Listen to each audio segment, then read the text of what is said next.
చేయండి, ఉపవాసం ఉండి ప్రార్థన చేయండి. 3, మీ రాబడి అంతట్లో దేవునికి దశమ భాగం ఇయ్యండి.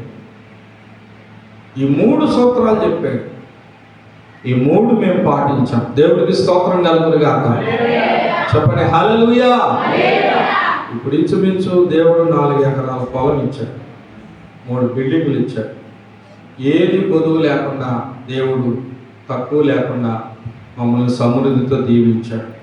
నా కుమార్తె డాక్టర్ అయి, 2వ కుమార్తె అగ్రికల్చర్ ఇంజనీర్. దేవుడికి స్తోత్రం కలుగును గాక. హల్లెలూయా. నేను చదవలేకపోయాం ప్రభా, మా బిడ్డల్ని చదివించాలి ఇంగ్లీష్ మీడియం అని ప్రార్థన చేస్తే 10th క్లాస్లో స్కూల్ ఫస్ట్, ఇంటర్లో కాలేజీ ఫస్ట్, పీజీలో కూడా కాలేజీ ఫస్ట్. దేవుడు వాళ్ళకు మంచి జ్ఞానం ఇచ్చాడు. అన్నిట్లో దేవుడు ఆశీర్వదించాడు. దేవుడికి స్తోత్రం కలుగును గాక. కారణం ఏంటంటే మేము దైవజనుడు చెప్పినట్టు చేసాం కనుక. నా ప్రియమైన సహోదరి సహోదరులారా, చూడండి ఇక్కడ పౌలు చెప్తున్నాడు, ఫిలిప్పీయులారా, నేను సువార్త బోధింపను ఆరంభించి మాసిదోనియాలో నుండి వచ్చినప్పుడు ఇచ్చు విషయంలోను పుచ్చుకొని విషయంలోను మీరు తప్ప మరి ఏ సంఘపు వారు నాతో పాలివారు కాలేదని మీకే తెలియను. దేవుడికి స్తోత్రం. హల్లెలూయా.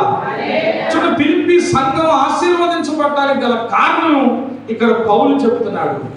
వీళ్ళు మాటి మాటికి ఏదో పాస్టర్ గారు దాంట్లో అసలు ఊరు కూడా ఎప్పుడు ఏదో ఒక ప్రార్థన అంటాడు అనకూడదు. దేవుడికి స్తోత్రం కలుగును గాక. అది ఎవరి కోసం? మీ ఆశీర్వాదం కోసం, మీ అవసరాలు తీర్చబడటం కోసం, మీ లెక్కకు విస్తారమైన ఫలము రావటం కోసం. దేవుడికి స్తోత్రం కలుగును గాక. నువ్వు 10 రూపాయలు ఇస్తే దేవుడు నీకు ఎంత ఇస్తాడు? 100 అంతలు ఇస్తాడు. అవునా కదా?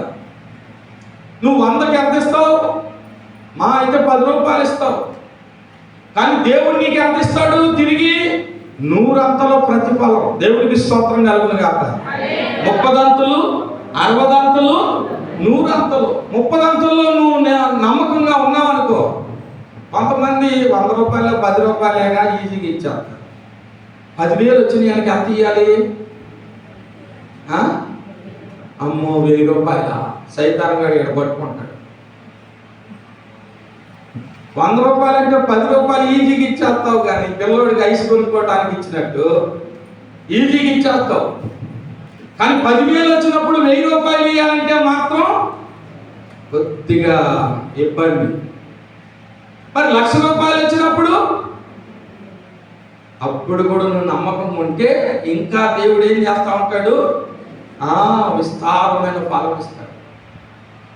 దేవుడు మమ్మల్ని ఎట్లా ఆశీర్వదించాడంటే, మేము ప్రభుని నమ్ముకునేటప్పుడు ఎవరికి వివాహం కాల. మేమిద్దరు సహోదరులు, ఒక చెల్లి. చాలా ఇబ్బందుల్లో ఉండేవాళ్ళం. మా నాన్నగారు ఆర్టీసీలో జాబ్, మా అమ్మగారు 2 పాడి గేదెలు మేము. ఎన్ని చేసినా చిల్లు సంచులో వేసినట్టే. నెలాఖరు వచ్చేసరికి ఇళ్ళ పక్కకి వెళ్ళి అప్పు తీసుకొచ్చాను. ఎందుకంటే ఎప్పుడు ఎవరో ఒక పేషెంట్ ఉండేవాడు మా ఇంట్లో. మా నాన్నకి నరాల వీక్నెస్ వచ్చి మెడకు పట్టి వేసుకుని డ్యూటీకి వెళ్ళేవాడు. ఒక్కోసారి జాబ్ చేయలేక 15 రోజులు సిక్ లీవ్ పెట్టేసేవాడు. శాలరీ హాఫ్ శాలరీయే వచ్చేది. ఇటు అప్పులు, ఇటు రోగాలు. మా అమ్మకి హార్ట్ అటాక్ ఉండేది.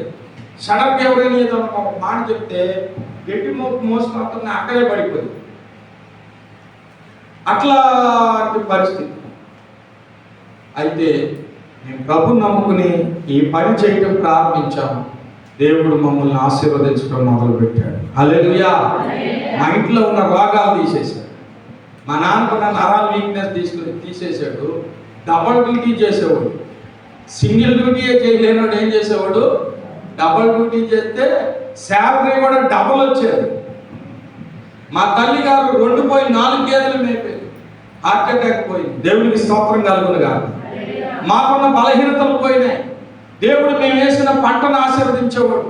ఇటు పశువులు, ఇటు నాన్నగారి జాబు, మొత్తం దశమ భాగం తీసి మా అమ్మ పాలు బిల్లు రాగానే